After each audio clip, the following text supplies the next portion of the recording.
By now, I'm sure you have heard some of these taglines: the fourth industrial revolution, the Great Reset, and the Great Narrative. And of course, you will own nothing and be happy. And I'm sure you've seen the face of this guy being praised as a visionary who will guide our world into a prosperous future. But what does that really mean? And what is the World Economic Forum's plan for the world in 2030? Will it be a world of increased inclusion, equity, and freedom for all? Or, as many people fear, will it be exactly the opposite?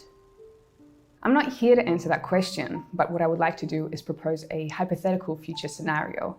A scenario that the WEF is promoting and the type of world we could be living in by 2030.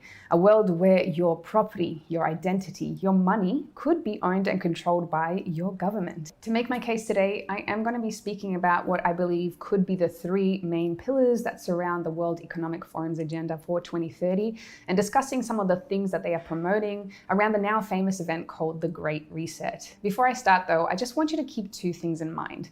Number one, the World Economic Forum and the leader, Klaus Schwab, haven't been elected by anyone. Yet despite this fact, they are trying to influence politics all around the world in order to transform the planet that we live on. Secondly, all of the resources that I'm sharing in this video are coming from verifiable sources, many of which are directly from the WEF's website.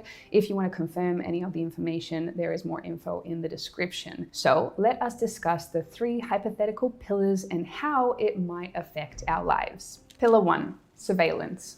The first pillar in the 2030 agenda is the possibility of total surveillance of every single one of us. And the way the WEF could achieve this is by us requiring a new form of identification. The World Economic Forum suggests that every single person on the planet will receive a new form of digital ID, which they say would help promote a world of inclusion where everyone has more access to basic services. But they also suggest this ID could be linked to absolutely everything in your life. It could be required to book plane and train tickets and track where it is you're going. This digital ID would be needed to access social media, the internet, bank accounts, and even a requirement in order to spend your money. And without your ID, it's possible you may not be able to buy anything at all. And who would control your digital ID and the data it contains? Well, of course, your government would. In short, absolutely every action you take in your modern life could be tracked by this new type of personal ID. What your online habits are, where you go, what you buy online, what you say online, and so much more. And if you think this kind of a system is a little bit worrying, well, you're not the only one that thinks this way. Just recently, Kenya's High Court ruled a digital ID system to be illegal in the country because they fear it could be abused by the government in order to violate a person's basic right to privacy. But the WEF doesn't agree. They think it's going to do more good than harm. But anyway, where would you be carrying this new form of ID? Well, according to the WEF, you could be carrying it inside your body. In his book, The Fourth Industrial Revolution, Schwab talks heavily about how RFID chips could be used to track goods and packages around the world, enabling our economy to become significantly more efficient. But in referencing the same technology, he also said this: in the near future, similar monitoring systems will also be applied to the movement and tracking of people. He also says that the fourth industrial revolution will lead to a fusion of our physical, our digital, and our biological identities. Echoing this on the website, the WEF discusses a future where electronic implants could become a relatively normal part of human life. Lastly, I want to mention something I've spoken about on this channel before, which is in regards to the WEF's potential forecast for a future of surveillance, which comes from an article published on Forbes, which is written by a WEF contributor. The article is titled, "Welcome to 2030. I own nothing, have no privacy, and life has never been better." And the line I want to highlight is as follows: "Once in a while, I get annoyed about the fact that I have no real privacy, nowhere I can go and not be registered. I know somewhere everything I do, think, and dream of is recorded. I just hope that nobody will use it against me." To be clear, this article was written by Ida Auken, who is a Danish politician and also a member of the WEF, writing as a contributor for the World Economic Forum. So this is pillar number 1, surveillance. And later on, I'm going to be talking about how the world of surveillance ties in with pillar 3. But for now, let's talk about the second pillar, which is finance. Pillar 2, finance.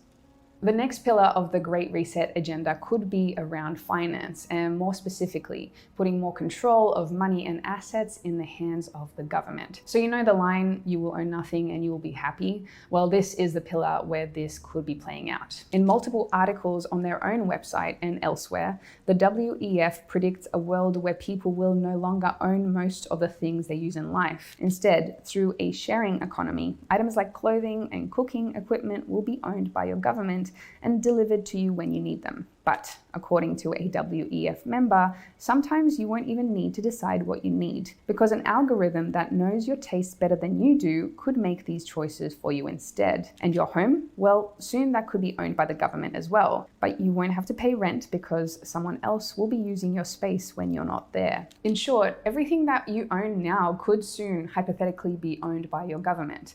But the most important tool, asset that you have, which we use every single day to exchange value, which is money, seems that the WEF might have a plan for that as well. The WEF talks heavily about how cash in the modern world is risky and how it should be replaced by digital money. And even though statistics show that many countries around the world would prefer to use cash over electronic forms of money, the WEF believes these people just don't know what's good for them. Instead, they believe we should all be switching over to electronic payment systems as it's the way of the future. So, what could replace a world where we no longer have any kind of physical money? Well, the next step would be to develop a secure digital currency that everybody can use. It's kind of like crypto, except the future digital currency proposed wouldn't be decentralized. It would be completely controlled by your government. And this is called the Central Bank Digital Currency, or CBDC. A CBDC would be fully trackable, traceable, and a secure form of currency that, like Bitcoin, lives on a blockchain. But it would be also fully centralized. It would be money controlled by those in power instead of being in the hands of the people. With a CBDC, your money would no longer be held in a bank account either. Instead, proposals suggest cutting out what they call the middleman, with your government becoming the bank that directly holds your money for you. Nations like United States, Brazil, China, Canada, Germany, Austria, and Australia are already at certain stages of research or developing a CBDC, meaning we may be only a couple of years away from this becoming a reality. But potentially, most worrying of all, a CBDC would also be fully programmable, meaning your government could place whatever rules they wanted on your money, potentially allowing you to only spend your money on the items that they deem appropriate, or even worse, cutting off your access to your money altogether. In short, it would become the perfect tool in order to track and control your money, the very thing that we need in order to survive in today's world: scoring. Finally, the last part of the WEF's hypothetical plan for 2030 is scoring, basically ranking human beings against each other based on almost every single action that they take. And this is called the social credit system. Simply put, it is judging how good or bad of a citizen you are based on almost every single thing that you do in your day-to-day life, rewarding people who are doing things that the government likes and punishing people that do the opposite. Sounds depressing? Well, there is already one place on Earth that has implemented this system: China.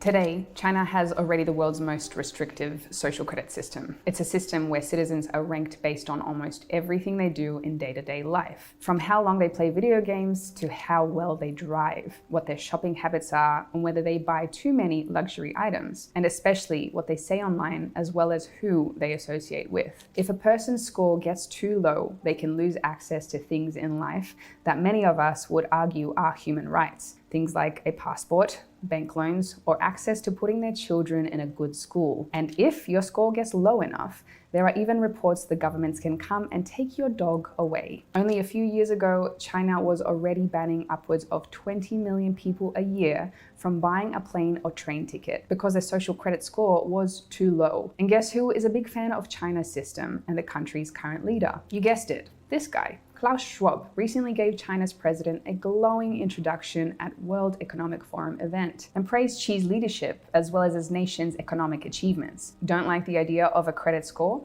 Well, unfortunately, they soon could be coming to a country near you. The first social credit system in Europe is set to begin rolling out in Italy later this year, and the Australian city of Darwin has also proposed one as well. A social credit system like this would neatly slot in with the surveillance pillar, and it would make the scoring of every individual very easy, because if we all have digital IDs, we could easily be scored on our every action. Now, I personally believe that the very idea of a social credit system is disgusting. Pinning humans against each other and ranking them based on their behavior? No, thank you. But whether you feel as strongly about this issue as I do or not, there is one thing that really can't be argued with: that a system like this would eventually mean that the government would control the people and how they live. It would mean that people would have to act the way that the government would want them to act. And those that don't toe the line, they would lose their rights and privileges. Financial privileges, economic privileges, and basic human freedoms. To me, this sounds like the perfect way of controlling a population and removing everybody's individual free will. But hey, maybe that's just me. I'd love to know your thoughts. The conclusion.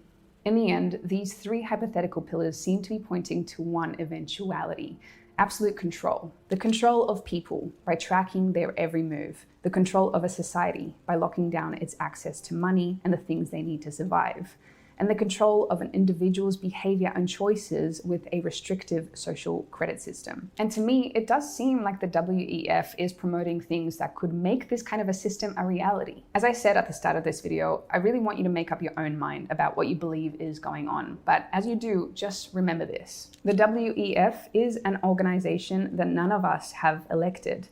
An organization that is funded by some of the richest and most powerful companies that have ever existed. It's an organization that is installing its young global leaders in political cabinets all around the world to shape the laws of our nations. And seemingly, it's an organization that thinks it knows better than we do about the individual choices we should all be making. Personally, I want to live in a world where I get to make my own choices, that I get to decide what I want to do and what I enjoy, and not having some government or algorithm deciding this for me, where I get to say what I want, where I get to associate with who I want without the fear of having some imaginary brownie points taken away from me, and where my financial future is still in my own hands, so I can decide if I want to buy or own things that bring me joy. I could be wrong, but it seems that the WEF doesn't want this for us. So do tell me again, who elected these people in order for them to dictate the kind of future that we are going to be potentially living in? Not me, and I guarantee not you either.